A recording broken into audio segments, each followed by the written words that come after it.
এই শোনো না, আমাদের অন্ধবিশ্বাস চ্যানেলটি যারা এখনো সাবস্ক্রাইব করেননি প্লিজ সাবস্ক্রাইব করে দাও। আর অল্প কিছু সাবস্ক্রাইবার হলে 1,00,000 পরিবার হবে।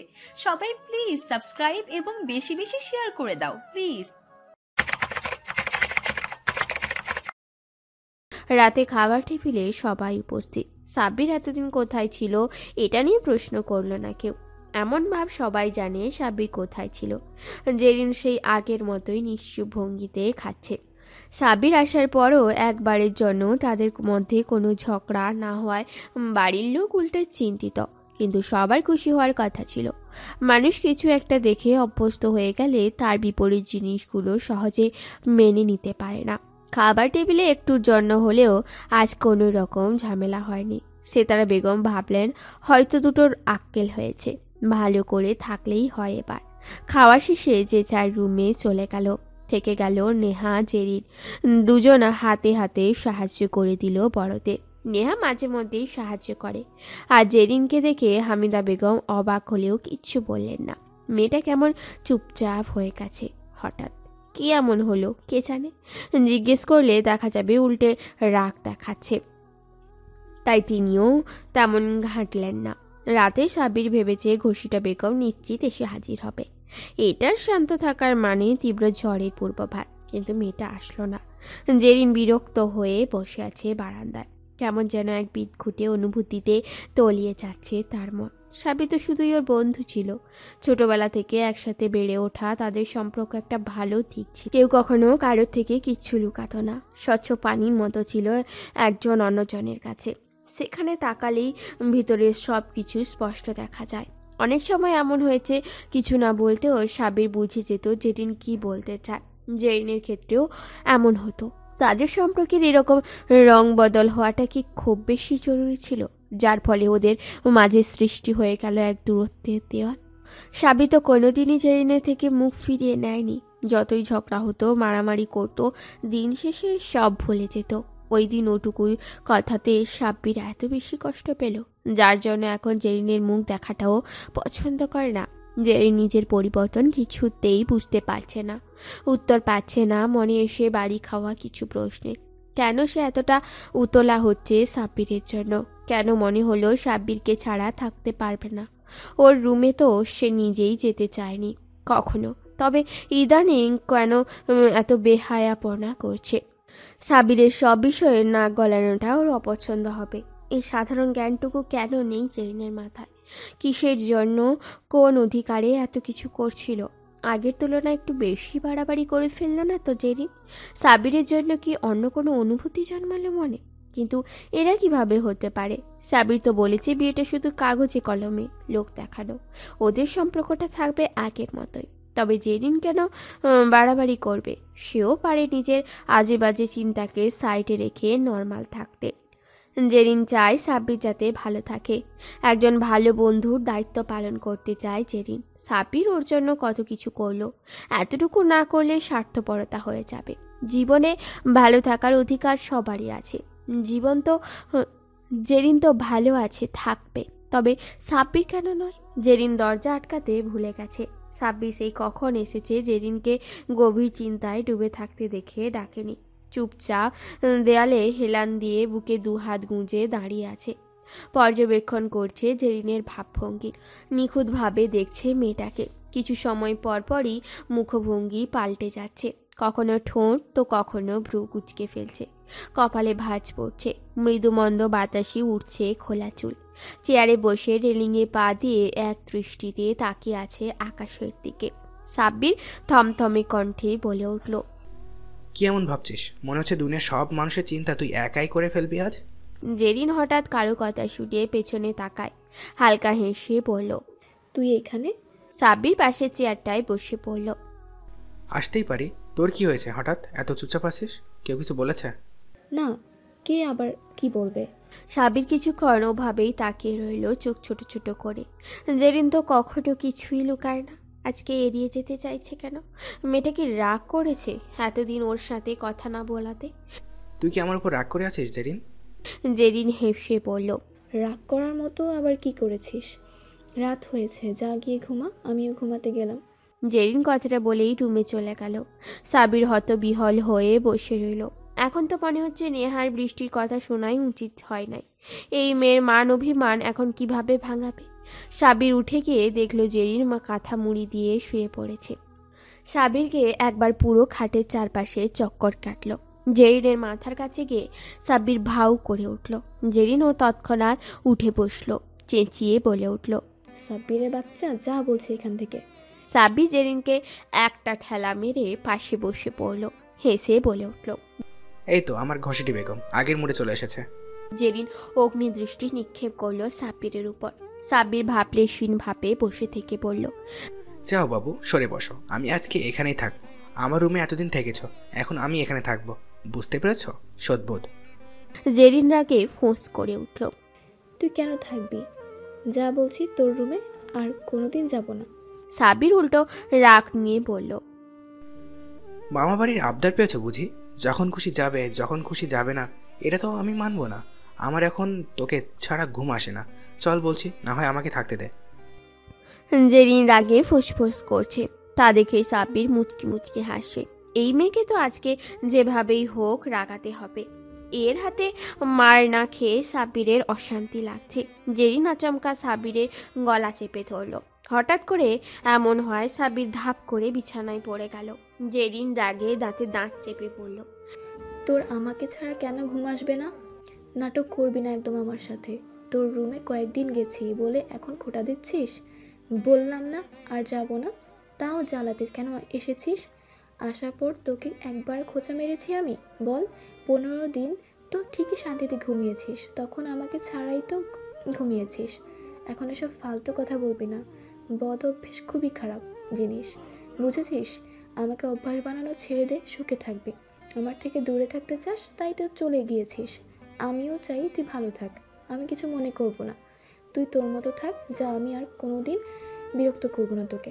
সাব্বিরের দৃষ্টি নিবদ্ধ জেরিনের মুখ পানে। জেরিনকে টেনে নিজের কাছে নিয়ে নিল। সাব্বির টাল সামলাতে না পেরে পড়ে যায় সাব্বিরের বুকের উপর। উঠে যেতে নিলেই সাব্বির 2 হাত দিয়ে জড়িয়ে ধরল।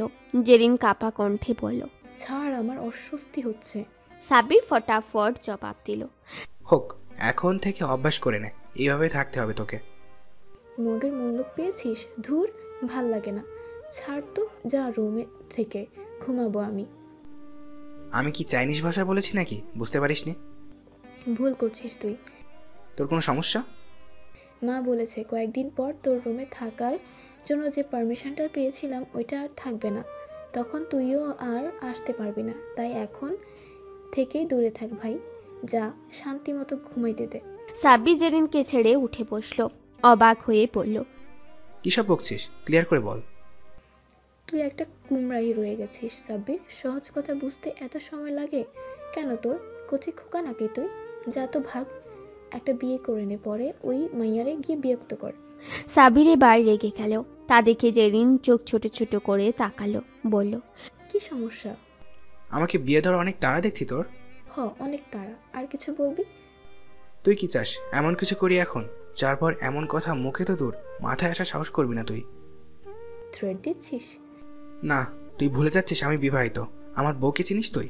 আমাকে রাগাবি না জেরিন, বিনা নোটিসে বাসর করে ফেলবো, তখন আমাকে কোনো দোষ দিতে পারবি না।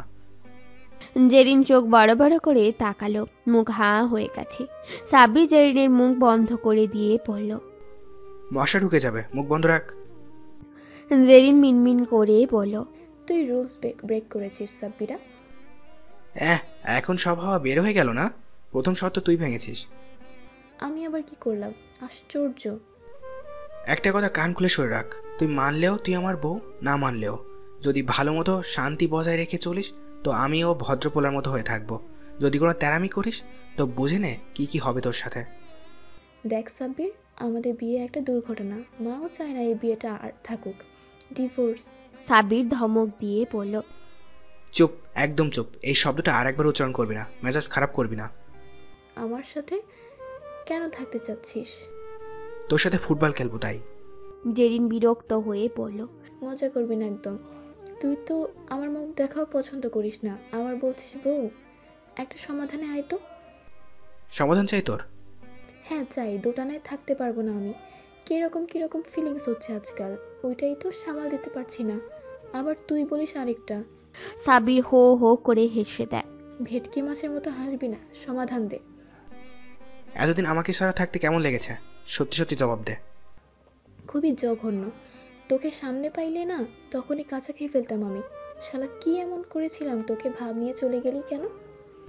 নেহা আর বৃষ্টি বুদ্ধি ছিল। কি? সাব্বির আবার বলল।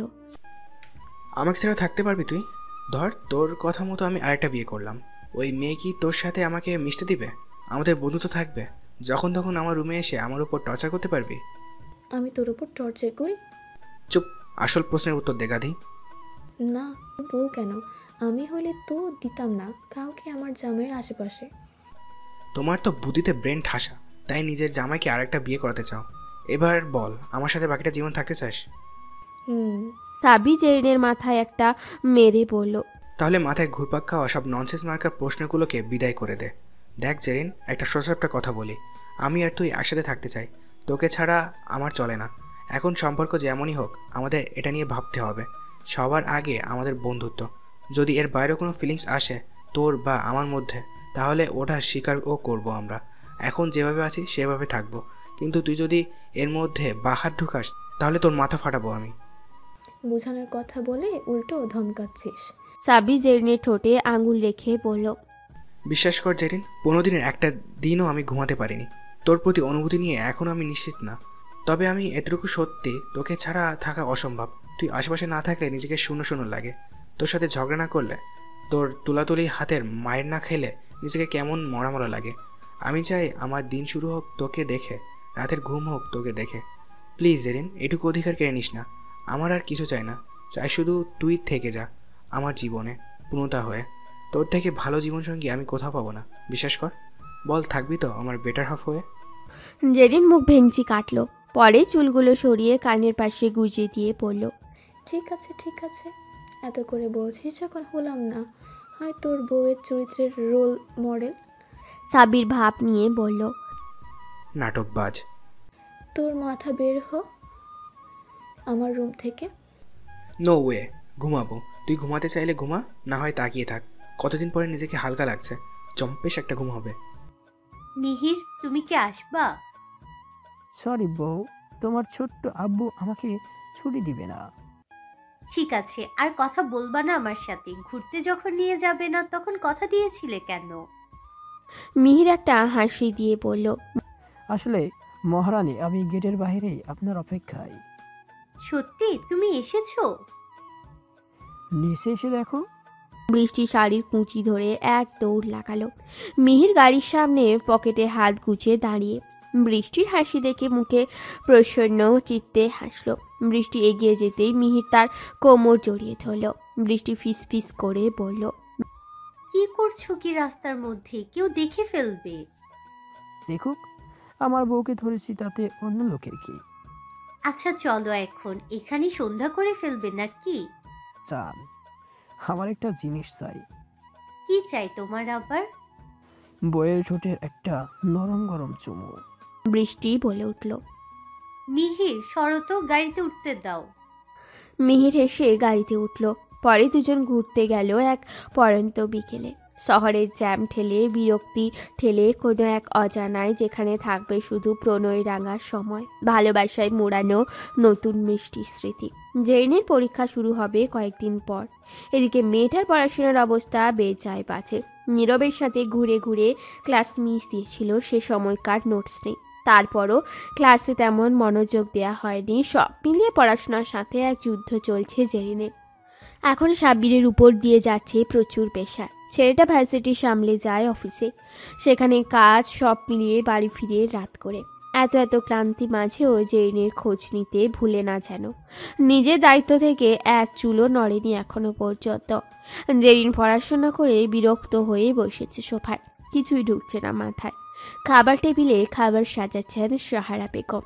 তাহমিদা বেগম রান্নাঘরে। নিখিল, নেহা, বৃষ্টি, রৌফ নামলো নিচে। জেরিনকে আগেই বসে থাকতে দেখে নিখিল বলল। কি রে, কি হয়েছে তোর? আবার মুখ ফুলিয়েছিস কেন? সাব্বিরের সাথে আবার লেগেছিস নাকি? অফিস থেকে কোথায় চলে গেল ছেলেটা? বাড়িতে আসলো না এখনো? জেরিন মুখ বাঁকিয়ে পড়ল। ওর সাথে লাগতে যাব কেন? এর মধ্যেই বাড়িতে ঢুকলো সাব্বির। জেরিনের হাতে একটা ব্যাগ ঝুলিয়ে দিয়ে বলল, নেন মহাশয় আপনার সব নোটস, এবার পরে অন্তত 5 মার্ক উঠান। হাড় মাংস জ্বালিয়ে খেলো বদ মহিলা। আজকে জেরিন রাখলো না।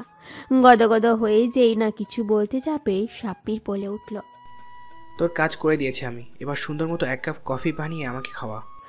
জেরিন খুশি মনে আচ্ছা বলে রান্নাঘরে গেল। কিছুক্ষণ পরেই কফি নিয়ে হাজির জেরিন। সাব্বিরের দিকে এগিয়ে দিয়ে বলল, তোর অনেক কাজ করতে হচ্ছে এখন, তাই না? সব কিছু হলো আমার জন্য, না হয়তো তুই এখন শুধু পড়াশোনায় মনোযোগ দিতে পারতি। সাব্বির সদ্য গোসল সেরে এসেছে, চুলগুলো থেকে টপ টপ করে পানি ঝরছে। জেরিন সাব্বিরের হাতে কফি কাপ দিয়ে ওকে টেনে বিছানায় বসালো। জিজ্ঞেস করলো, তোয়ালেটা কোথায় রেখেছিস তুই? সাব্বির বলল, জানি না। বড্ড অগোছালো হয়ে যাচ্ছিস সাব্বির। তুই এসে গুছিয়ে দিলেই তো পারিস, কিন্তু তুই শুধু চলে যাওয়ার বাহানা খুঁজিস। জেরিন নিজের ওড়না দিয়ে সাব্বিরের চুলগুলো মুছে দিয়ে পেছন থেকে সাব্বিরের গলা জড়িয়ে ধরে দাঁড়ালো। বেশি বুঝোস কেন? দিব গলার টিপে? যাই হোক, অনেক অনেক থ্যাঙ্কস, নোটসগুলো জোগাড় করে দিয়েছিস তাই। হ্যাঁ, একটা শুধু ধন্যবাদ দিলি ঘষ্টি বেগম কোরআনকার। জেরিন সাব্বিরের গালে টুপ করে একটা চুমু দিয়ে দিল। রুম থেকে বের হতে হতে বল, গিফট না এটা, ঘুষখোর একটা, নিচে আয় খেতে। সময়ের পালা বদলে কাটে মাসের পর মাস, চলে যায় নিত্য নতুন দিন। ঠিক যেভাবে কেটে গেল পুরো 1টি বছর।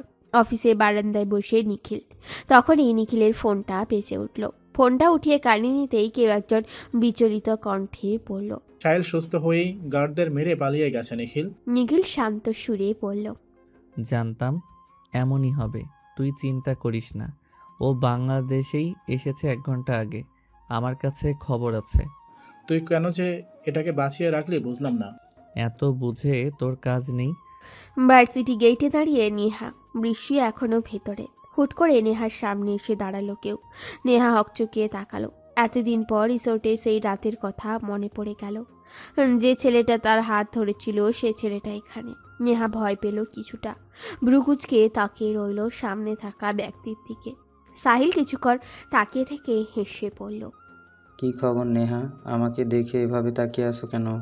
আপনি আমাকে চেনেন? খুব ভালো করে। ও তাই বুঝি, আপনার এত সময়ে আমার সম্পর্কেও সব জানেন। মানুষজন তো এখন সমাজ সেবাও করে সোশ্যাল মিডিয়াতে পোস্ট দেওয়ার জন্য। আপনিও নিশ্চয়ই কোনো কারণ ছাড়া আমার খবর রাখেননি। তো বলে ফেলুন, কি মতলব আপনার? তোমাকে পাওয়া। নেহা হেসে ফেলল। সরি মিস্টার, আমি একজনের পুরো দস্তর হয়ে গেছি। সে আমাকে পেয়ে গেছে, আমি নিজেকে সেই ব্যক্তিকে দিয়ে দিয়েছি। আপনারা আমাকে পাওয়ার আশা কোনো দিনও পূরণ হবে না, তাই আসতে পারেন। সাহিল গাল এলিয়ে পড়ল। তা তো দেখেই যাবে, দেখা হচ্ছে খুব শীঘ্রই, তৈরি থেকো কিন্তু। নেহা বিরক্ত নিয়ে সেখান থেকে চলে গেল। তবে একটা জিনিস খুব ভাবাচ্ছে ওকে। ছেলেটিকে দেখতে অনেকটাই নিখিলের মতো। কিছু কিছু পার্থক্য আছে, তবে খুব ভালো করে দেখলে পার্থক্য করা হয়তো মুশকিল হবে। নেহাকে নিখিল ফোন দিয়ে বলেছে আজ তৈরি থাকবি, তোকে একটা সারপ্রাইজ দিব। নেহা তো খুশিতে মন ভরে সেজেছে। খয়েরি রঙা শাড়িতে সাদা পাড় নেহাকে ভীষণ মানিয়েছে শাড়িটাতে। আজ বৃহস্পতিবার বিকেলেই চলে আসার কথা নিখিলের। বসার ঘর থেকে আওয়াজ ভেসে আসছে। নেহা ভেবেছে নিখিল হয়তো চলে এসেছে। নিখিলকে দেখার জন্য এক প্রকার দৌড়েই সিঁড়ি বেয়ে নামছে, কিন্তু শেষ সিঁড়িতে এসেই নেহার পা থমকে গেল। বসার ঘরের সোফায় সাহিল বসে, সাথে মধ্যবয়স্ক পুরুষ ও মহিলা। সাহিল অপলক তাকিয়ে আছে নেহার দিকে। নেহার যেন গা গুলিয়ে আসলো এরকম পরিবেশ দেখে। সোফায় বসা শাহ আলম চৌধুরী, শাহিদুল চৌধুরীর মুখও থমথমে। নিখিল এখনো আসেনি। দোতলার করিডোরে বৃষ্টি, জেরিন, হামিদা বেগম, তাহমিদা বেগম, সাহারা মুখ চাওয়াচাই করলেন। সেতারা বেগম বেরিয়ে আসলো নিজের ঘর থেকে।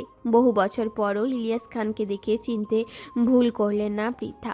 ইলিয়াস খান হেসে বলে উঠল, সাইদুল ভাই, আজ কোনো বিজনেসের বিষয়ে কথা না, এসেছি ছেলের বিয়ের সম্বন্ধ নিয়ে। তোমার মেয়ে নেহাকে সাহিলের বেশ পছন্দ হয়েছে। কথাটা বিস্ফোরণের মতো ঠেকলো বসার ঘরে। তখনই বাড়ি আসলো মিহির, সাব্বির, নিখিল। নিখিল সাহিলকে দেখেই হেসে গিয়ে পাশে বসলো। তা দেখে যেন নেহার মাথায় আগুন ধরে গেল। নেহাকে এখনো দেখেনি নিখিল। মিহির নিখিলের কানের কাছে ফিসফিস করে বলল, দেখ সিঁড়িতে নেহা। নিখিল তাকাতে নেহা কটমট দৃষ্টিতে তাকালো। রাগে গজগজ করতে করতে ভিতরে চলে গেল। নিখিলের বুঝতে বাকি নেই আজ তাকে কি কি সহ্য করতে হবে। নেহা রেগে গিয়ে গ্লাসটা আছাড় মেরে ভেঙে ফেললো, কানের দুলগুলো টেনে খুলে ফেললো নিচে। জেরিন বৃষ্টি দৌড়ে গেল। নেহা রাগে ফুঁসফুঁস শব্দ করছে। বৃষ্টি গিয়ে বলল, শান্ত হ, কি করছিস? কি করছি মানে? তোর ভাই কি করলো? নিজের বউকে সাজতে বলেছে যাতে পাত্রপক্ষের সামনে নিয়ে দাঁড় করাতে পারে। এটা নাকি সারপ্রাইজ? একবার আসুক আমার সামনে, সারপ্রাইজ ধুয়ে যদি পানি না খাইয়াছি তো আমার নামও নেহা না। জেরিন বলে উঠল, পাখি আমার ভালো এভাবে রাগে না, ভাইয়াকে বকে দেব পরে। দুজন মিলে বুঝ দিতে থাকলো নেহাকে। নিখিল আসতেই শাহিদুল চৌধুরী হেসে পড়ল, ইলিয়াস ভাই বড্ড দেরি করে ফেললেন যে। আমার মেয়ে নেহা তো বিবাহিত। ওই যে নিখিল, আমার একমাত্র মেয়ের জামাই। 2 বছর আগেই তো ওদের বিয়ে হয়েছে পারিবারিকভাবেই। মেয়ে ছোট তাই কাউকে জানাইনি আমরা। সামনের মাসেই তো ওদের রিসেপশন, কয়েকদিনের ভিতরই তো সবাইকে জানাতাম। সাহিল যেন রাগে ফেটে পড়ছে। নিখিল মেহমেদ চৌধুরী এভাবে হাঁটি হাঁড়ি ভেঙে দিল, কিছুতেই মানতে পারছে না সে। এমনকি বিজনেস ক্ষেত্রে সবচেয়ে বড় ডিলটা ওরা পেয়েছে, পরপর 2টা হার যেন মানতে পারছে না কিছুতেই না। বৌজান, আমার কথাটা শোনো প্লিজ। আমি জানতাম না সাহিল আসবে। নেহা যেন এই কথায় আরও বেশি বিরক্ত হলো। মেজাজ এমনিতেই তার তুঙ্গে, তার উপর নিখিল আবার ন্যাকা শিখছে। রাগে হিসিয়ে বলল, সারপ্রাইজের নাম করে নিজের বউকে নিলামে তুললেন আপনি। হ্যাঁ, আমাকে এখন আর ভালো লাগে না, যার জন্য অন্য পুরুষকে দিয়ে দিতে চাচ্ছেন। নিখিল রাগ ভাঙাতে এসে নিজে এখন রেগে গেল। চেঁচিয়ে বলে উঠল, নেহা, মুখে যা আসবে তাই বলবি এখন। কী সব বলছিস? নেহা মুখ ঘুরিয়ে নিল। নিখিল এগিয়ে এসে জড়িয়ে ধরে পড়ল, কথা বলবি না আমার সাথে? নেহা নাকের ডগায় রাগ নিয়ে বসে আছে, কথা বলবে না আজ। নিখিল ঘাড়ে আলতো করে চুমু খেলো। নেহাকে সামনের দিকে ঘুরিয়ে পড়ল। দেখি দেখি চাঁদ মুখটা। ইস, রেগে থাকলে তো তোমাকে একদম রেড ভেলভেট কেকের মতো লাগে জান। একদম এসব বলে আমাকে পটানোর চেষ্টা করবেন না। আপনার কোনো কথাই শুনবো না আমি। শুনবি তো আমার কথাটা, পরে না হয় এভাবে ঝগড়া করিস।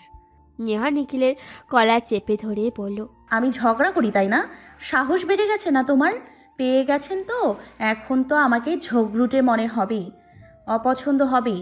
সাহিলকে নিজের বউ দেয়ার এত তাড়া, এত কষ্ট করার কি দরকার? আমি নিজে থেকেই চলে যাচ্ছি। নিখিল আচমকা নেহাকে কোলে তুলে নিল। নেহা নিখিলের গলা জড়িয়ে ধরতে গিয়ে ধরতে পারল না। নিখিল সেকেন্ডের মধ্যেই নেহাকে খাটের উপর এক প্রকার ছুঁড়ে মারল। নেহা উঠে বসতে যাবে, তার পূর্বেই নিখিল হাত দিয়ে ঠেলে নেহাকে আবার খাটে ফেলল। নেহা কটমট দৃষ্টিতে তাকালো। নিখিল গম্ভীর কণ্ঠে বলল, আমার সব কথা শেষ না হওয়ার আগে একটা কথাও বলবি না। 100 বার বলবো। মুখে শুধু আপনারই একা দিয়েছে। নিখিলে বাইরে আগে ধাম করে এক কামড় বসিয়ে দিল নেহার গলায়। নেহা দাঁতে দাঁতে বলল, এই রাক্ষস মার্কা ভূত কবে থেকে নিজের মধ্যে ইনস্টল করলেন? হ্যাঁ, দাঁত কিন্তু আমারও আছে বলে দিলাম। নিখিল এবার গলায় চুমু দিল। এক হাতে নেহার ঠোঁটে আঙুল রেখে বলল, নিজ থেকে চুপ করবি নাকি আমাকে করাতে হবে? যদি আমি একবার চুপ করাতে যাই তো পুরো দস্তর নিজেকে আমাকে এখন দেয়া লাগবে তোর। এবার ভেবে দেখ, চুপ থাকবি নাকি জামাইয়ের আদর নিবি? নেহা কান চেপে ধরল। নিজের কপাল করে অসভ্য, মুখে লাগামহীন এক জামাই পেয়েছে। যখন তখন আজে বাজে কথা শুরু করে। নেহাকে চুপ থাকতে দেখে নিখিল হাসে। নেহার ঘাড়ে মুখ গুজে ধীর কণ্ঠে বলে, যার থেকে বাঁচানোর জন্য তোকে সবার থেকে লুকিয়ে নিজের করলাম, নিজের বুকের ভিতর আড়াল করে রাখলাম, তুই ভাবলি কি করে সেই মানুষটার কাছে তোকে আমি তুলে দিব? এমন জঘন্য কথা মনে আসার আগেই আমার মৃত্যু হোক। আমি বেঁচে থাকতে তোকে অন্যের ছায়া তলেও তো সহ্য করতে পারবো না। ভাবলি কি করে আমি নিজের কলিজা কেটে অন্যকে দিয়ে দিব? এই তোর বিশ্বাস নেহা? নেহা নিখিলকে দু হাতে জড়িয়ে ধরে বলল, আমার দোষ দিচ্ছেন কেন? ওই সাহিল নামক লোকটা রিসোর্টে আমার হাত ধরেছিল। ওই দিন ভার্সিটির সামনে কী সব কথা বলল।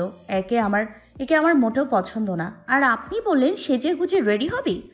যখন ড্রয়িং রুমে গেলাম ভেবেছি আপনি এসেছেন, গিয়ে দেখি ওই ছেলেটা আবার কিভাবে তাকিয়েছিল। আপনি এসেও হেসে হেসে কথা বলছেন। আমি তো মনে করেছি সাহিলের সামনে নেয়ার জন্য আমাকে সাজতে বলেছেন। এত অবুঝ কেন তুই নেহা?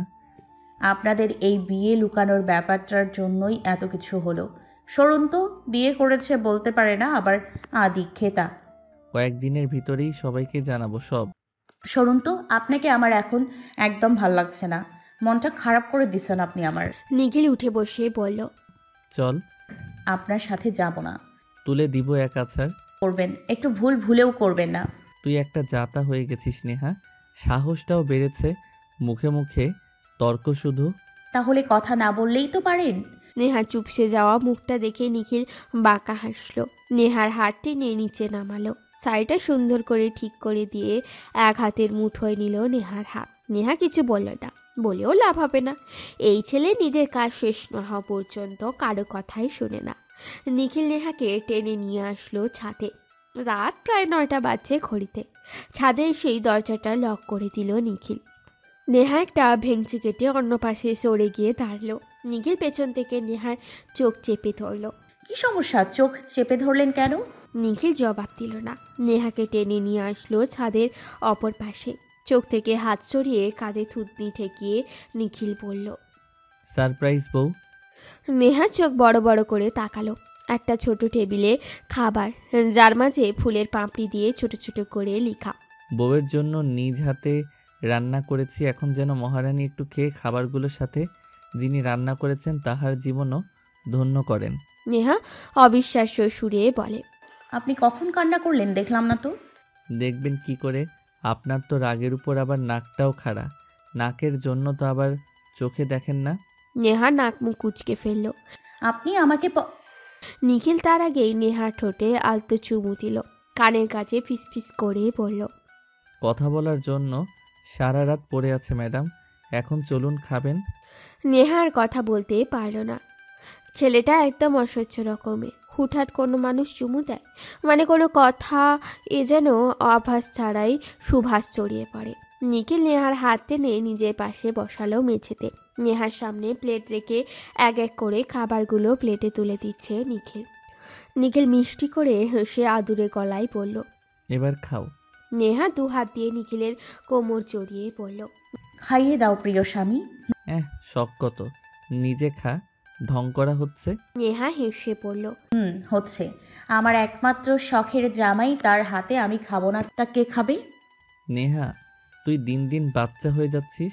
যখন আমাদের বেবিরা আসবে তখন ওরা কনফিউজড হয়ে যাবে, তোকে মা বলবে নাকি তাদের সহপাঠী। নেহা আপ্লুত হয়ে বলল, কি কিউট হবে না ব্যাপারটা। আপনার কাঁধে উঠে দুজনেই বসে থাকবো আর আপনাকে জ্বালাতে জ্বালাতে অতিষ্ঠ করে ফেলবো। নিখিল তাকিয়ে আছে নেহার দিকে, মুখে খাবার তুলে দিয়ে বলল, আচ্ছা ঠিক আছে, তোর জন্য সব কিছুর অনুমতি দিয়ে রাখলাম, যা খুশি করিস। নেহা হেসে বলল, এরপর থেকে আমি আর রান্না করব না, বুঝেছেন? আপনার রান্না তো মাশাআল্লাহ, বড় মায়ের মাস্টারপিস ছেলে, আমার সুপার ড্রেসিং কিউটি পাই জামাই, আমার গুলুমুলু তুল তুলে কিউট বেবির আপু।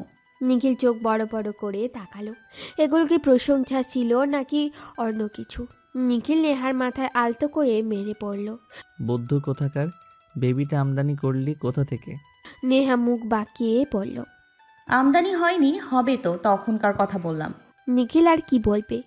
এই মেয়েকে আজগুবি যত চিন্তা, তারপরও নিখিল শ্রেষ্ঠ শ্রোতার ভূমিকা পালন করে। মেয়েটার খুশি তো তার মাঝে নিহিত, তবে কি করে পারবে এই মানুষটাকে কষ্ট দিতে, যাকে কষ্ট পেতে দেখলে নিখিলের নিজের ভিতরটায় দুমড়ে মুচড়ে ওঠে।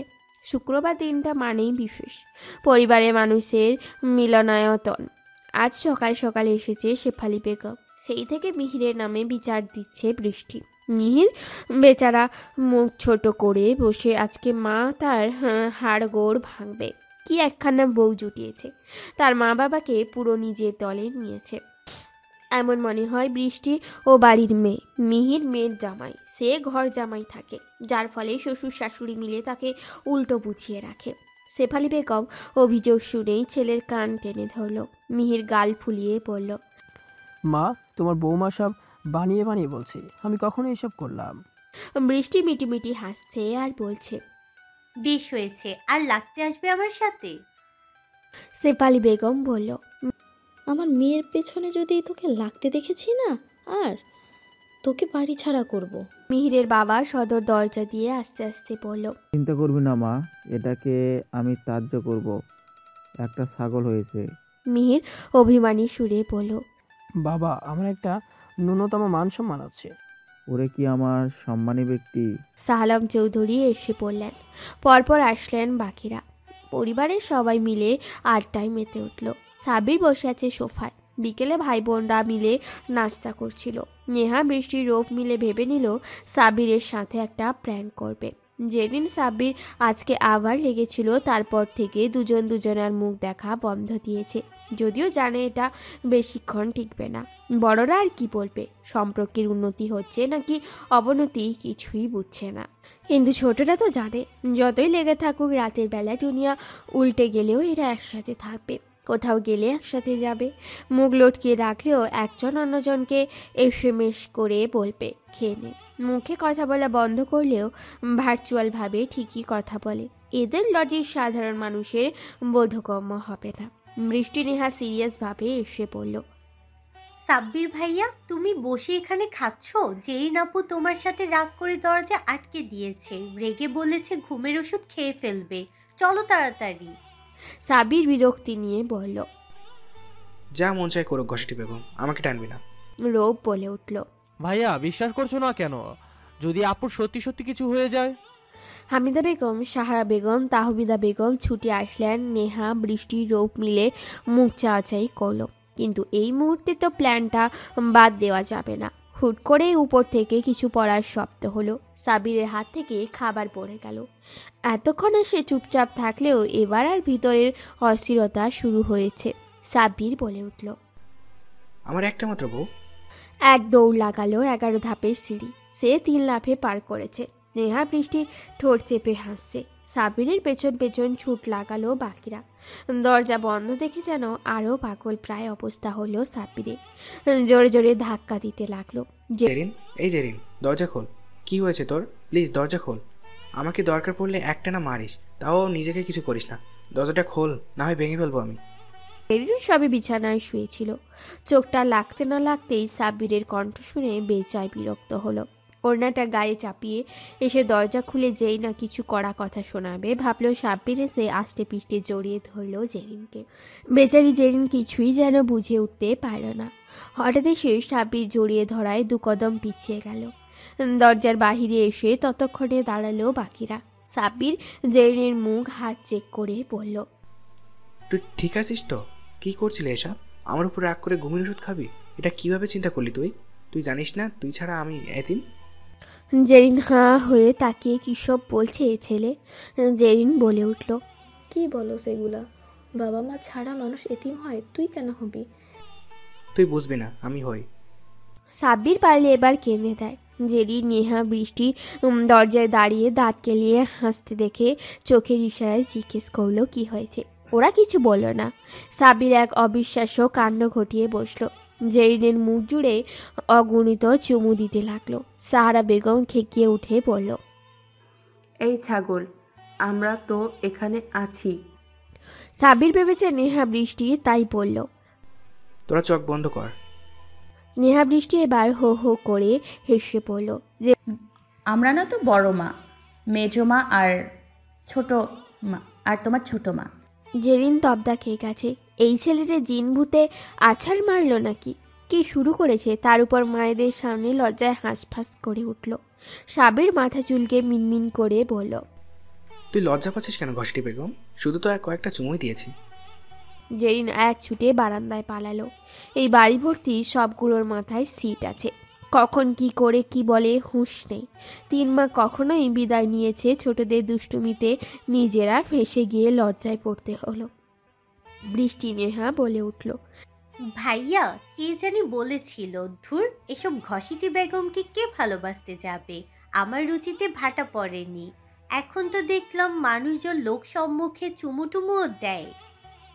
জেরিন তো বারান্দা থেকে বোমা হয়ে বের হয়েছে, এসেই বলে উঠল, সাব্বিরা তুই এসব কি করলি? সরি ঘষ্টি বেগম, আমি ফিলিং সামথিং সামথিং। রৌব বলে উঠল, ছি ছি ব্রো, তুমি ইংরেজিতে পাশ কেমনে করছিলা? সাব্বির চোখ মুখ কুচকে পড়ল। চুপ থাকতো বিদ্যাসাগর। জেরিন হতাশ কণ্ঠে বলল, সাব্বির ভাই আমার, এসব লাল পানি খাইয়া বেহুশ হয়ে হওয়া লোকের মতো কি সব সামথিং সামথিং শুরু করলি? এসব বন্ধ কর, আর নাটক করিস না তোরা আমার সাথে। সাবির মাথায় হাত দিয়ে বলল, ঘষ্টি বেগম, আমি তোর বাচ্চার বাপ হতে চেয়েছিলাম, আর তুই কিনা মামা বানিয়ে দিলি। এই কেমন বিচার তোর? এবার না হেসে পারল না জেরিন, হাসতে হাসতে বলল, শালে এখানে নিজের ডাইপার পরে ঘুরে আবার আসছে বাচ্চা বাপ হতে। সাবির চেঁচিয়ে বলে উঠল, না উজুবিল্লাহ, তুই আমার বন্ধু মানুষ হয়ে সবগুলো পিচ্চির সামনে আমার মানিজ্জতের ফালুদা বানিয়ে দিলি। তোর সাথে আর কথা নেই। নেহা বৃষ্টি বেরিয়ে গিয়ে পড়ল, তোমরা যা খুশি করো, আমরা গেলাম। ওরা বের হতেই জেরিন দরজা চাপিয়ে কোমরে হাত রেখে পড়ল, ওরা না হয় মজা করছিল, তুই কি থেকে কি করলি? সাবি জেরিনকে এক টানে নিজের কোলে বসিয়ে পড়ল। তোর কাছে মজা মনে হয়? আমার তো জান বেরিয়ে যাওয়ার উপক্রম হয়েছিল। মনে হচ্ছিল এই বুঝি তোকে হারিয়ে ফেললাম। তোকে হারিয়ে ফেললে আমি নিঃস্ব হয়ে যাব নিঃসন্দেহে। জেরিনের শান্ত চাহনি ছেলেটা সব কিছুর কেমন সহজ সরল স্বীকারোক্তি দিয়ে দেয়। জেরিন মাঝে মাঝে ভাবে সে কতটা কপাল করে এমন জীবন সঙ্গী পেয়েছে। হয়তো সম্পর্কটা এখনো পরিপূর্ণ হয়নি তাতে কি, সব কিছুরই নির্দিষ্ট সময়সীমা আছে, যা যখন আসার আসবে। ওদের মধ্যকার যে সুদীর বন্ধন আছে, একে অপরের প্রতি বিশ্বাস আছে, সম্মান আছে, তা দিয়েই হয়তো যুগের পর যুগ কাটিয়ে দেওয়া যাবে। সাব্বির জেরিনের হাত আঁকড়ে ধরে বলল, একটা কথা বলবো তোকে, এখন একদম ঢ্যাঁড়স মার্কা রিয়াকশন দিবি না, আগে ভাগে বলে দিচ্ছি। জেরিন মিটিমিটি হেসে বলল, প্রপোজ করবি তাই তো? তুই জানলি কি করে? তোর মতো হাদা যে বিগত 2 সপ্তাহ ধরে বলার চেষ্টা করছে, সেটা যদি আমি বুঝতেই না পারি তো কিভাবে হবে? তোকে খুব ভালো করে চিনি আমি, বুঝলি? তাহলে অ্যাকসেপ্ট কর। প্রপোজাল দিলি কখন? শর্ত সামনে থেকে তোর ফিলিংস তোর পকেটে রাখ। এটা একদম ঠিক না ঘষ্টি বেগম। আমরা প্রমিস করেছিলাম আমাদের মধ্যে যখন সেটা হোক তোর বা আমার, যারই আগে অনুভূতি আসবে সেই বলবে, কিন্তু তুই তো বলবি না, পণ করেছিস, তাই আমি বলছি। তোর প্রতি আমার কোনো ফিলিংস নাই, যা ভাগ। সত্যি? জেরিন মুচকি মুচকি হাসলো। সাব্বির বলে উঠল, একটা চাটি মেরে তোর হাড়ির মতো মাথা ফাটিয়ে দিব বদমহিলা। তোমার ভালোবাসা লাগবে না আমারটা দিয়েই হবে। জেরিন এবার হো হো করে হেসে উঠল। সাব্বির বালিশ ছুঁড়ে মারল, তবুও জেরিন থামল না। উল্টে দুজন মিলে পুরো ঘর মত দৌড়াতে লাগলো। প্রচুর পরিমাণ ড্রিঙ্কস করেছে সাহিল। এসে দাঁড়িয়েছে চৌধুরী বাড়ির সামনে। সে আজ ব্যর্থ, তার মামাও হেরে গেছে চৌধুরীর কাছে। নিজের সব রাগ ঘৃণা সব উকড়ে দিবে আজ। হেলে দুলে এসে হাজির হলো সদর দরজার বাহিরে। রাত প্রায় 12টার কাটা ছুঁই ছুঁই। বাড়ির সবাই তখন ঘুমে, দারোয়ানও ঘুমিয়ে পড়েছিল। আজ নিজেকে কিছুতে শান্ত রাখতে পারছে না সাহিল। ইলিয়াস খান তার মামা তাকে জীবনে একটা কটু কথাও শোনায়নি, তবে আজ নেহাকে টার্গেট করেছিল শুধু চৌধুরী বাড়ির সম্মান নষ্ট করতে। জেরিনকে দিয়ে হয়নি, তাই সে আবার নেহার সাথে নিজের বিয়ের সম্বন্ধ নিয়ে এসেছিল। সাহিল নেহাকে পছন্দ করত, ভেবেছিল বিয়ে করে পরিবারের থেকে পৃথক তার দিবে, তারপরে পরিবারের সবাই কষ্টে থাকবে। সে নেহার কোনো ক্ষতি চায়নি। ভালোবাসা নামক জিনিসটা চোখের কাটা হয়ে গেছে সাহিলের। তার মা ভালোবাসার জন্য নিজের জীবন দিল, সেই দিকে সে কখনো পা বাড়াবে না। আজ তার মামা পথের ভিখারি, নিঃস্ব মানুষ। তার এই অবস্থার পিছনে যে নিখিল দায়ী তা বুঝতে বাকি নেই তার। আজ সব কিছু হিসাব নিবে, সব কিছু। সদর দরজায় এলো পাথারি ধাক্কা দিচ্ছে সাহিল। লাথি ঘুষি কিছুই বাদ রাখেনি যেন। দারোয়ান ছুটে আসলো, থামানোর চেষ্টা করলো, তবেই তাগড়া যুবকের শান্তি পেরে উঠল না। শব্দ আর শাহ আলম চৌধুরীর নামে কিছু কানে আসতেই একে একে সবাই বেরিয়ে আসলো যে যার রুম থেকে। জেরিন ঘুমে চোখে দেখছে না, তারপরও বাইরে কি হচ্ছে দেখতে হবে তাকে এই সাব্বিরের সাথে জোর করে এসেছে। তবে নিচে এসেও সাব্বিরের হাত জড়িয়ে ধরে মাথা টেকিয়ে ঘুমাচ্ছে। সদর দরজা খুলে দিতেই সাহিল নিখিলকে ঠেলে ভিতরে আসলো। ঢলে পড়ে যাওয়ার আগেই নিখিল তাকে আঁকলে নিল। আশেপাশে নিকট প্রতিবেশী বলতে মিহিরের বাবা মা সহ মিহির রাতে এসে হাজির। সাহিল প্রলাপ বকছে, যা শুনে সবার মুখ হাঁ হয়ে গেল। শাহ আলম চৌধুরী যেন আকাশ থেকে পড়লেন। ওই শাহ আলম, তুই একটা খারাপ লোক। তোর জন্য আমি বাবা মায়ের ভালোবাসা থেকে বঞ্চিত। তোর জন্য আমার মা না ফেরার দেশে চলে গেছে। তুই তাকে বিয়ে করে যথাযথ সম্মান দেসনি, আমাকে সন্তান হিসেবে মেনে নিলি না। কী দোষ ছিল আমার মায়ের? কেন কেন তোমাকে ভালোবাসাটাই কি আমার মায়ের অপরাধ ছিল? বলছো না কেন? ওই শাহ আলম, বলছেন না কেন আপনি? আপনি তো সুখে আছেন, কেন আমার শৈশব কৈশোরের আজ অবধি পুরোটা জীবন এভাবে ধ্বংস করে দিয়েছেন বলুন? আমি জানতে চাই, শুনতে চাই, আমার অপরাধ কি? কেন আমার জীবনটা স্বাভাবিক হলো না? কেন আজ আমি এত অবহেলিত? হামিদা বেগম স্বামীর পানে চাইলেন। তিনি স্বামীকে অবিশ্বাস করেনি, তবে অভিমান জমল মনে। কেন এই ছেলেটি বা অন্য তার সম্পর্কে কিছু বলল না? ঘটনাটা অন্য না হতে পারে, জানার তো অধিকার ছিল হামিদা বেগমের। তিনি বসার ঘর ছাড়লেন। সেতারা বেগমের মাথায় হাত দিয়ে বসলেন। এই অপয়া মেয়েটা নিজে তো মরল, কার না কার ঘাড়ের ভোজা তার ছেলের নাম করে রেখে গেল। এবার বড় বউটাকে কিভাবে সামলাবে? তারা সবাই তো এ নির্মম সত্যির চাক্ষুষ প্রমাণ, কিন্তু এদের কি করে বিশ্বাস করবেন? কোনটা ভুল আর কোনটা সঠিক কোনো প্রমাণই তো নেই তাদের কাছে। জেনের ঘুম তো ছুটলই, সে আকস্মিক ঘটনায় কথা বলতে ভুলে গেছে। বাকিদেরও একই অবস্থা। সাহিল বকবক করতে করতে জ্ঞান হারালো। নিখিল মিহির সাবিরকে ডেকে পড়ল। গেস্ট রুমে নিয়ে যেতে সাহিলকে। সেতারা বেগম তেতে উঠল। এসব আবর্জনাকে বাহিরে ফেলে দিয়ে আয় দাদু ভাই। কেন আপদ ঘরে তুলছিস? নিখিল সেতারা বেগমের কথায় কান দিল না। সে ছুটল নিজের মায়ের ঘরের দিকে। কিছুক্ষণ পর নিখিলের সাথে বেরিয়ে আসলো হামিদা বেগম। কি থেকে কি হলো কেউ কিছু বলল না। হামিদা বেগম দৌড়ে ঢুকলেন গেস্ট রুমে। সাহিলের দিকে তাকিয়ে কেঁদে উঠলেন তিনি। নিখিলকে জড়িয়ে ধরে বলল, বল না নিখিল, ও সত্যি আমার সন্তান, আমার কলিজার টুকরা? সাহিলের কাছে গিয়ে তার মুখে হাত বুলিয়ে হামিদা বেগম বলে উঠল, এত দেরি করলি কেন বাবা এই মায়ের কাছে আসতে? কত হতভাগ্য মা আমি, তোকে জন্ম দিয়েও দেখা সৌভাগ্য হলো না। ছোট থাকতে কোলে নিতে পারলাম না, ফিরলি তো মায়ের বুকে, কিন্তু সময় নিয়ে এলি প্রায় 28টা বছর। সেতারা বেগম ভীষণ রেগে আছে। নাতিটা কোনো কিছু না জেনে শত্রুর ছেলেকে বাড়িতে জায়গা দিয়েছে, আর বড় ছেলের বউটা তো ওই ছেলেকে চোখে হারাচ্ছে। নিখিলকে এতবার বলেছে, কিন্তু ছেলেটার মুখ থেকে কোনো কথা বের করতে পারল না। মিহির রাতে থেকে গেল, বাড়িতে আর কেউ নেই, তাই চলে যেতে হলো। মিহিরের বাবা মায়ের নিখিল একবার সবাইকে রুমে যেতে বলেছে। সবাই এখনও সোফায় বসে। নিখিল এবার ধমকের সুরেই বলল, সকাল পর্যন্ত কি এভাবেই বসে থাকবি নাকি? সবাই চুপচাপ গিয়ে ঘুমা, একজনকেও যেন এখানে আর না দেখি।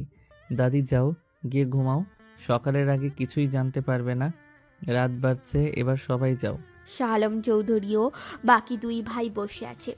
আজকে তাদের কিছু বলার নেই, করার নেই। শেষ বয়সে এসে কিনা ছেলে মেয়েদের সামনে এভাবে ছোট হলো। ইলিয়াস খানের বোনকে বিয়েও, তাও ওদের ভাই, এটা বিশ্বাসযোগ্য নয়। বিয়ে করা তো দূর, ওই মেয়ের দিকে তাকায়নি পর্যন্ত শাহ আলম। মেয়েটা কত ছল চাতুরি করেছে বিয়ে করার জন্য। তখন খানদের ব্যবসা বাণিজ্য ছিল রমরমা, সেক্ষেত্রে অহংকারও ছিল তাদের। ভাইকে কিভাবে এইসব থেকে মুক্ত করবেন বুঝে উঠতে পারল না তারা। শাহ আলম চৌধুরীকে ধরে রুমে নিয়ে গেলেন বাকি দুজন। আজকে যে হামিদা বেগম আর তাদের দুইজনের সহধর্মিনী আসবে না বেশ বুঝাই গেল, তাই আজ ভাইয়ের সাথে রাতটুকু কাটাবে ভাবল। মানুষটার বয়স হয়েছে, তাদেরকে আগলে রাখতো সবসময়। এখন তাদের উচিত এমন সময়টা ভাইয়ের পাশে থাকা। সাবির ঘরময় পায়চারি করছে। জেরিন বিরক্তি নিয়ে বসে আছে। ছেলেটা না নিজে ঘুমাচ্ছে, না জেরিনকে ঘুমাতে দিচ্ছে। সাব্বির বলে উঠল, না না ঘষ্টি বেগম, এসব কিছুতেই মানা যায় না। বড় আপুর আর আরেকটা বিয়ে, এটা তো কোনো লজিক দিয়ে মিলাতে পারছি না।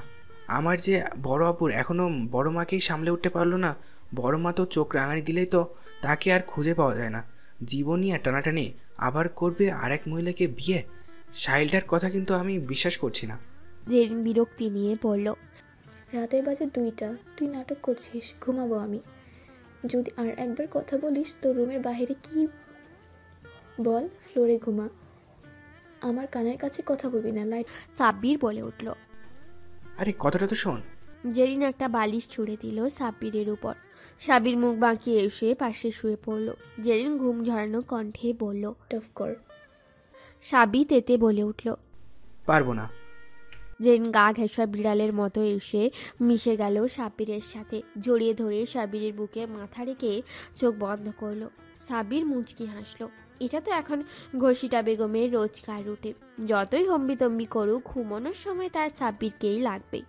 জেরিন অকপটে স্বীকারও করে, তোকে ছাড়া ঘুম আসে না আমার। বিয়ের দেনমোহর আমার পছন্দ মতো সে দেশ নি তুই, তাই আমি চেয়ে নিচ্ছি দুনিয়া উল্টে গেলেও যতই ঝগড়া করি না কেন, ঘুমানোর সময় আমার তোকে লাগবে। তোর কোল না হয় বুকে মাথা দিয়ে ঘুমাতে দিতে হবে আমাকে, আর মৃত্যুর আগে ছেড়ে দিতে পারবি না। নিখিল, আপনি কি আমাকে বলবেন কথা বলছেন না কেন? সকাল পর্যন্ত অপেক্ষা করার মতো ধৈর্য আমার নেই। নিখিল শান্তভাবে বলল, ঘুমা নেহা, আর একবার বলবি তো বাহিরে নিয়ে রেখে আসবো। নেহা শুনতে চাইল না। সে নিখিলের হাত টেনে উঠিয়ে বলল, বলুন, বলছি এক্ষুনি, মানে এক্ষুনি। নিখিল এবার ধমক দিল, ঘুমাতে বলেছি না আমি? তারপরও কথা বলছিস কখন থেকে? সব সময় বাচ্চাদের মতো জেদ কেন করিস? নেহার মন খারাপ হলো। অভিমানে মন ফুলে ফেপে উঠল। আবছা অন্ধকারেও নিখিল তা বেশ বুঝতে পারল। আজকে একদম এই মেয়ের মান ভাঙাবে না নিখিল। বড় হচ্ছে আর বাচ্চামো বাড়ছে। কত করে বলল সকালে বলবো না, এর সহ্য হচ্ছে না। একটা দীর্ঘশ্বাস ছাড়ল। নেহা নাকের ডগায় রাগ নিয়ে ধাম করে সোফায় শুয়ে পড়ল। নিখিল দেখলো সোফাটাকে ওর এখন এই ব্যাটা সোফাকেই হিংসে হচ্ছে। কালি রুম থেকে এটাকে বের করে দিবে। তখন দেখবে মহারানী কি করে রাগ দেখিয়ে তাকে ছেড়ে ঘুমায়। নেহা তো ঘুমায়নি, ঘুমের ভান ধরে আছে। নিখিল যে আসবে এটা নেহা ভালো করেই জানে। ওকে ধমক দেয়া বজ্জাত ছেলে। নেহা যেন গভীর ঘুমে। নিখিল এসেই কোলে তুলে নিল। নেহার কানের কাছে মুখ নিয়ে ফিস ফিস করে বলল, ঘুমের ভান অন্য কারো সামনে গিয়ে ধরবি। নেহা কথা শুনে চোখ খুলে ফেলল। নিখিল সুযোগ বুঝে নেহার কপালে একটা চুমু দিল। নেহা বেঞ্চি কাটল। কথা শুনিয়ে এখন ভালোবাসা দেখানো হচ্ছে? নেহাকে জড়িয়ে ধরে বলল, এভাবে সব সময় কেন রেগে থাকিস বলতো? আমার বাচ্চাগুলোও তো তোর মতো হবে। আর আপনি যে সব সময় রাগ নিয়ে থাকেন, তার বেলা বাচ্চা তো আপনারও হবে। থাকবে তো তোর পেটের ভিতর। নেহা ঠোঁট উল্টে বলল, বেবি আমার মতো হবে দেখে আপনার পছন্দ হচ্ছে না। ওহ, বুঝেছি তো, আমাকে এখন আর ভালো লাগে না আপনার। নিখিল তাকিয়ে আছে অপলক। কি করবে এই ম্যাচিওর বাচ্চাটাকে নিয়ে? সবার সামনে কত ভদ্র শান্ত মেয়ে। এখন তো রাগটাও কম দেখায় সবার সামনে। চঞ্চলতাটাও কমেছে কিছুটা। কিন্তু ঘরের ভিতর কি কি যে করে এটা যদি কেউ দেখত। নিখিলের সামনে নেহা এখনো বাচ্চা। সব কথায় ঠোঁট উল্টে কেঁদে ফেলে। কিছু বলাই যাবে না তাকে। নিখিল শক্ত করে জড়িয়ে ধরে বলল, পাগলি একটা। ভালোবাসা কখনো পুরনো হয় না, বুঝলি? ভালোবাসার মানুষকে কখনো অপছন্দ করার প্রশ্নই ওঠে না। নেহা নিখিলের গলা জড়িয়ে গলায় মুখ গুঁজে দিল। একটা চুমু দিতেই নিখিল বলে উঠল, এখন কি আমার বউয়ের আদর চাই? নেহা একটা কিল বসেছে নিখিলের বুকে। সব সময় উল্টাপাল্টা চিন্তা করে এই ছেলে। নিখিল নেহার মাথায় হাত বুলিয়ে দিয়ে বলল, এত রাগ করো কেন পাখি? বললাম তো সকালে বলবো। তারপরও রাতের বেলা জেদ করা সাজে নাকি? নেহা বুকের উপর লেপটে গিয়ে বলল, তাই বলে আপনি আমাকে ওভাবে বকা দেবেন? আপনার সাথে আর কথা বলবো না আমি। আচ্ছা, মানলাম আমার দোষ, সরি। এবার খুশি? নেহা প্রতি উত্তর করল না, তবে একরাশ প্রশান্তি নিয়ে চোখ বুঝল। সকাল না হতেই রান্নাঘরে খাবার বানানো তোড়জোড় শুরু হলো। আজ রান্নাঘরে শুধু সাহারা ও তাহমিদা। হামিদা বেগম এখনো সাহিলের পাশে বসে চিন্তিত। দুই যা বড় আপাটা যে কি হলো, একটা অচেনা ছেলের জন্য এত টান তাদের ভাবাচ্ছে। ঘুম ভাঙল সাহিলের। খাটের পাশে হেলান দিয়ে বসে থাকা মধ্যবয়স্ক মহিলাটিকে দেখে তাকিয়ে রইল ক্ষণকাল। কে এই মহিলা? তার পাশেই বা বসে বসে ঝিমোচ্ছে কেন? সাহিল বুঝতে পারল সে তার নিজের ঘরে নেই। উঠতে গিয়ে মাথায় ব্যথা অনুভব করলো। রাতের কথা মনে পড়ল একটু একটু করে। সে এখন চৌধুরী বাড়িতে। হামিদা বেগম চোখ খুলে দেখলো সাহিল ঘুম থেকে উঠেছে। তিনি বিচলিত কণ্ঠে বলল, বাবা, ঘুম কেমন হলো? এখনো কি মাথা যন্ত্রণা আছে? মা, তোর জন্য 1 কাপ কফি করে এনে দিব, খাবি বাবা? সাহিল চকিত নয়নে তাকালো। মনের ভিতরটা কেমন করে উঠল তার। এত আদর মিশিয়েও বুঝি সাধারণ রোজকার কথাগুলো বলা যায়। 1 কাপ কফির আবদার তো হোর করার কথা, কিন্তু কেই নিজের আবদার করলো 1 কাপ কফি বানিয়ে দিবে কিনা।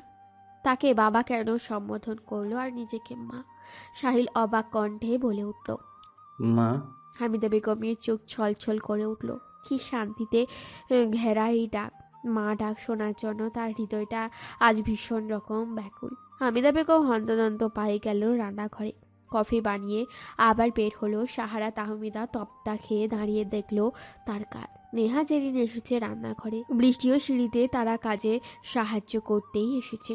নিজেদের মাকে এভাবে ছুটতে দেখে তারাও অবাক, তবে সবাই নিশ্চুপ। নিখিল বলল সকালেই সব ঠিক হয়ে যাবে, তাই তারাও অপেক্ষায় আছে। খাবার টেবিলে পিনপতন নীরবতা, কারো মুখে কোনো রা নেই। চুপচাপ খেয়ে যাচ্ছে সবাই। সাহিল ইতস্তত বোধ করছে। এই মানুষগুলো আপাত দৃষ্টিতে তার প্রতিদ্বন্দ্বী, তাদের সাথে এক টেবিলে বসে খাওয়া। হামিদা বেগম তাকে ছাড়তে নারাজ। সাহিল কেন জানি এই মহিলার কথা ফেলতে পারেনি। তাছাড়াও সে বেয়াদব নয়, অযথা কোনো মানুষের সাথে খারাপ ব্যবহার কেন করতে যাবে। সাহিল অল্প খাবার মুখে নিল। সবাই কিছু না কিছু খেয়ে উঠে গেল। সকাল 10টা। আজকেও অফিস বা অন্য কোথাও যায়নি। হঠাৎ কলিং বেল বেজে উঠল। যেদিন গিয়ে দরজা খুলতেই দেখলো তার নিজের বড় মামা মামি এসেছে।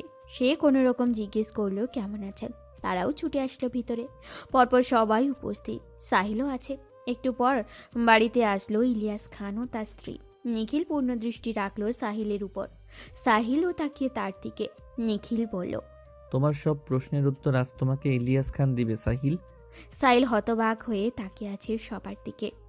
নিখিল শ্বেতারা বেগমের দিকে তাকিয়ে বলল, দাদি তুমি বলবে অতীতের কাহিনী, তার পরবর্তী অংশটুকু বলবে ইলিয়াস খান।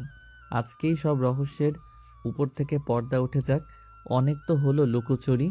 শ্বেতারা বেগমকে সকালেই সবকিছু বুঝিয়েছে নিখিল। বলেছে যাতে ইলিয়াস খানের সাথে শত্রু, তার মূল কারণটা সবাইকে তিনি বলেন। ইলিয়াস খান যখন নতমস্তকে বসা, আর সেই নিঃস্ব অহংকার, লোভ, প্রতারণা আজ তাকে ধ্বংস করে দিয়েছে। তবুও তিনি আজ সব স্বীকার করে পাপের বোঝা কিছুটা হলেও কমাতে চান। নিখিল তার চোখে আঙুল দিয়ে দেখিয়েছে তিনি কতটা ভুল ছিলেন।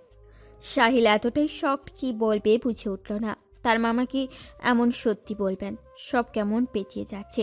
শ্বেতারা বেগমের দিকে তাকিয়ে সকলে তিনি বলতে শুরু করলেন, তখন নিখিলের দাদা ব্যবসা শুরু করেছিল সবে। তেমন ভালো না অবস্থা, কোনো রকম চলতো আর কি। ধীরে ধীরে লাভ হওয়া শুরু করে, কিছুটা উন্নতি হয় তাদের। তবে ইলিয়াসের বাবার তখন বেশ হাত গরম। তাদের শহরের নাম ডাক ভালোই ছিল। তোদের দাদু পরবর্তীতে শাহ আলমকে ব্যবসায় যোগ দিতে বলে। পড়াশোনা শেষ হয়েছিল তার, ততটাও বড় না। শহীদুল মাহফুজ পড়াশোনা করছে তখনও। ইলিয়াসের বাবার 2 সন্তান ছিল, ইলিয়াস আর বোন কারিমা। কারিমা তখন বিশ্ববিদ্যালয়ে পড়ে। ইলিয়াস তার বাবার সব কিছু দেখত, মূলত তার তত্ত্বাবধানেই চলতো তাদের সব কিছু। শাহ আলম আসার পর থেকে তোর দাদুরও উন্নতি হয়, খানদের থেকেও বেশি নাম ডাক হতে শুরু করে। দুজনই দুজনের দিক থেকে যথাসম্ভব ভালো, কেউ কাউকে ছেড়ে দেওয়ার পাত্র নয়। শাহ আলমের পরিচিতি বাড়ে, সেই সুবাদে কামিনীর পছন্দ হয় শাহ আলমকে। ব্যবসায়িক দ্বন্দ্ব তার উপর মেয়ের শত্রুপক্ষের ছেলেকে পছন্দ করা মেনে নিতে পারেনি ইলিয়াস ও তার বাবা। পরবর্তীতে তার মেয়ের মতকে প্রাধান্য দিয়েছিল, সন্ধি করতে চেয়েছিল। তোদের দাদু এতে অমত করেনি। তবে শাহ আলমের কামিনীকে পছন্দ ছিল না। কামিনী শাহ আলমকে ভালোবাসলেও শাহ আলমের পছন্দ ছিল আলাউদ্দিনের বোন হামিদাকে। ছেলের পছন্দের বিরুদ্ধে গিয়ে শুধু ব্যবসার জন্য ছেলের জীবন নষ্ট করতে চায়নি তোদের দাদু। তাছাড়াও একটা কথা সত্যি জানিস তো, ভালোবাসার সংসার জোর করে হয় না। একে অপরের সাথে থাকা যায়, একই ঘরে থাকা যায়, তবে মানসিক শান্তিটা থাকে না। দিন শেষে নিজের কাছেই নিজেকে বোঝা মনে হয়। আমি মা হয়ে ছেলেকে এমন কিছুতে ফেলতে পারিনি। হামিদাকে আমারও ভীষণ পছন্দ। আমার একটাই মেয়ে ছিল, যাকে বিয়ে দিয়ে পরের বাড়িতে পাঠিয়েছে। হামিদার মতো একটা মেয়ে আমার ঘরে আসবে ভেবেই আমি খুশি হয়েছিলাম। ব্যবসায় উন্নতির হওয়ার আগে থেকেই শাহ আলম হামিদাকে পছন্দ করত, যা আমাকে সে জানিয়েছিল। শহীদুলের সাথে একদিন ওদের বাড়ি গিয়েছিলাম, তখনই হামিদাকে পছন্দ হয়েছে শাহ আলমের। তবে ছেলে আমার বলেছিল যখন সে চাকরি করবে তখন প্রস্তাব পাঠাবে, তার আগ পর্যন্ত বিষয়টা গোপন রাখতে। কামিনীও যথেষ্ট ভালো মেয়ে ছিল, শুধু বাবা ভাইয়ের আদরে বিগড়ে গিয়েছিল, দাম্ভিক হয়ে উঠেছিল। যা তার চাই সেটা পেয়েছে সব সময়। জীবনসঙ্গী হিসেবে শাহ আলমকে চেয়েছে, চাওয়াটা অন্যায় না। যদি চাওয়াটা উভয় পাক্ষিক হতো তো কখনো দ্বিমত করতাম না আমরা। শাহ আলমকে অনেকবার বুঝিয়েছে, একদিন হামিদার কথাও বলেছে। এর মধ্যেই এসব দেখে আমরা হামিদার সাথে শাহ আলমের বিয়ে দিই। এতে কাজও হয়েছিল। কামিনী তারপর থেকে পাগলামো বন্ধ করেছে। আমরা ভেবেছি সে নিজের ভুল বুঝতে পেরেছে, তবে ধারণাটা সম্পূর্ণই ভুল ছিল আমাদের। শাহ আলমের বিয়ের তখন 1 বছর। হামিদার সন্তান সম্ভবত ছিল। সপ্তাহখানেক পর ডেলিভারি ডেট ছিল। হামিদা অসুস্থও ছিল, তাই আমরা কোনো ঝুঁকি নিতে চাইনি। হসপিটালে নিব আগে থেকেই সব ঠিকঠাক করে রাখা। তার মধ্যে একদিন খবর পাই কামিনী আত্মহত্যা করেছে। মেয়েটার জন্য খারাপ লাগলেও কিছু করার ছিল না আমাদের। তার ভালোবাসা নিখুঁত ছিল, তবে সে ভুল মানুষকে ভালোবেসেছে, নিজের জীবন দেওয়ার মতো বোকামিটা করেছে। কামিনী মারা যাওয়ার পর হামিদার কুলে জুড়ে আসে নিখিল। আমাদের বাড়িতে তখন খুশির আমেজ। তারপর থেকে খানরা আরও রেগেছিল আমাদের উপর। বোন হারানোর শোক কাটিয়ে উঠতে পারেনি। মেয়ের শোকে ইলিয়াসের বাবাও কিছুদিন পর মারা যায়। তোর দাদু 2 পরিবারের দুঃখে ছিল, তবে কেউ কেউ মনে করত তাদের পরিবারের এরকম পরিস্থিতির জন্য আমরা দায়ী। হায়াত মৌতের মালিক আল্লাহ। আমরাও তো তোর দাদুকে আটকাতে পারিনি, জীবন তো থেমে থাকেনি। তবে খানদের সাথে সেই শত্রুতা এখন রয়েই গেল। তারপর এখন আবার ইলিয়াসের ছেলে সাইলের সাথে শাহ আলমের ছেলের দ্বন্দ্ব। জানি না কবে এসবের শেষ হবে। সবাই মনোযোগ দিয়ে শুনছিল সে তারার কথা। এরই মধ্যে ইলিয়াসের কণ্ঠস্বর শোনা গেল। তার কথাটা যেন বড়সড় একটা বিস্ফোরণ হলো বসার ঘরে নিঃশব্দে। সাহিল আমাদের সন্তান নয়, শাহ আলম আর হামিদা বেগমের সন্তান। সাহিল জানে সে শাহ আলম চৌধুরীর সন্তান, তবে তার মা কামিনী। তাহলে কেন তার মামা বলেছে যে হামিদা বেগমের সন্তান? সাহিল হতবাক চোখে তাকিয়ে ইলিয়াস খানের পানে। এত বছর যে মানুষটাকে বিশ্বাস করেছে, চোখ বন্ধ করে সে মানুষটাকে তাকে এভাবে ঠকালো। ইলিয়াস খান বলে উঠল, আমাকে ক্ষমা করে দিস সাহিল, আমি অন্যায় করেছি। শাহ আলম চৌধুরী সহ বাকিরা ফ্যাল ফ্যাল করে তাকিয়ে। ছোটরা এখনো শক থেকে বের হতে পারেনি। সাহিল তাহলে ওদের ভাই? সাহিল কাপা কণ্ঠে বলে উঠল, আমার মাকে সত্যি করে বলো মামা। ইলিয়াস খান যেন ভিতর ভিতর মুচড়ে পড়লেন। সাহিল তাকে এখনো মামা বলে ডাকছে। ছেলেটা কত ভালো তিনি তা জানেন। শাহ আলম চৌধুরীর মতোই বিনয়ী স্বভাব তার। চৌধুরী পরিবারের প্রতিটা মানুষ সত্যি ভীষণ রকম ভালো না হলে কি নিখিল এত কিছু জানার পরও তাকে মাফ করে দিতে পারে? শুধুমাত্র একটা শর্তে, সব সত্যি বলে তার প্রতি তাদের কোনো রাগ ক্ষোভ থাকবে না বলেছে নিখিল। সত্যি বুঝি তার। সাহিলের পরিচয় না জেনেই রাতে তাকে থাকতে দিয়েছে, তারা সেবা করেছে, খেতে দিয়েছে, যদিও বা এখন জানলো সে তাদেরই ছেলে। ইলিয়াস খানের চোখ ঝাপসা হয়ে এলো। সাহিলের দিকে তাকিয়ে বলল, তোর মা ওইখানেই, যে মহিলা দাঁড়িয়ে আছে তিনি, আর বাবা শাহ আলম। সাহিল তাকালো আঙুল তাক করা মহিলাটার দিকে, যিনি আঁচলে মুখ গুজে কাঁদছেন, যে তাকে রাতে সেবা করেছে, সকালে খাওয়ালো। এই ভালো মানুষটা তার নিজেরই মা। আর সে কিনা এই মমতা থেকে এতটা বছর দূরে ছিল। তার জীবনের সব কিছু থেকেও কিনা সে ছিল অপূর্ণ। এতগুলো মানুষ সবাই তার আপন ছিল। কি ভুলে সাজা দিল তাকে সৃষ্টিকর্তা? নিজের বাবা মায়ের আদর থেকে বঞ্চিত হলো, ভাই বোন থেকে তাকে পৃথক থাকতে হলো। চোখের পাতা ফেলতে কষ্ট হলো যেন ছেলেটা। ভীষণ রকম ভারী মনে হচ্ছে পৃথিবীটাকে। নিজের হাত মুষ্টিবদ্ধ করে অতি শান্ত কণ্ঠে সাহিল বলল, আমি পুরো সত্যিটা জানতে চাইছি মামা। ইলিয়াসের স্ত্রীও অবাক চিত্তে তাকে। সে নিজেও জানতো সাহিল কামিনীর সন্তান, কিন্তু নিজের স্বামী যে এত নীচ একটা কাজ করতে পারে তিনি এত বছরেও বুঝলেন না। মানুষ কত সহজে মুখোশের আড়ালে নিজেকে ঢেকে রাখতে পারে। সবার সামনে ভালো সাজা তার স্বামী কি না একটা মায়ের বুক খালি করে দিয়েছে, একটা পরিবারকে শেষ করে দিতে উঠে পড়ে লেগেছিল। ইলিয়াসের এই পাপের কারণেই হয়তো আল্লাহ তার কোল জুড়ে কোনো সন্তান দেয়নি। তিনি মাতৃত্বের স্বাদ পায়নি। তাদের সব কিছু থাকলেও কোনো সুখ ছিল না। ইলিয়াস খান বলা শুরু করলেন, কামিনী মারা যাওয়ার পর আমাদের মনে হতে লাগলো সব দোষ শাহ আলমের। যদি শাহ আলম আমার বোনকে মেনে নিত তো সে বেঁচে থাকতো। আমার বোন যেহেতু আমাদের ছেড়ে চলে গেছে, শাহ আলমও কোনো অধিকার নেই সুখে থাকার। সেই দিন জানতে পেরেছিলাম শাহ আলমের ছেলে সন্তান হয়েছে, তবে জানতাম না সে জোড়া পুত্রের বাবা হয়েছে। তবে হয়তো দুজনকেই নিয়ে নিতাম। আমি তাকে সন্তানহারা করতে চেয়েছিলাম। হসপিটালে গিয়ে নার্সদের টাকা দিয়ে শাহ আলমের সন্তানকে চেয়েছিলাম আমি। নার্সটি অত টাকার লোভ সামলাতে পারেনি, একটা বাচ্চা এনে দিয়েছিল আমাকে। প্রমাণস্বরূপ দিয়েছিল ডিএনএ টেস্টের রিপোর্ট। নিয়মিত ভালোবাসার গল্প শুনতে এবং পড়তে আমাদের অন্ধবিশ্বাস চ্যানেলটি সাবস্ক্রাইব করে পাশে থাকা বেল আইকনটি ক্লিক করুন। ধন্যবাদ সবাইকে।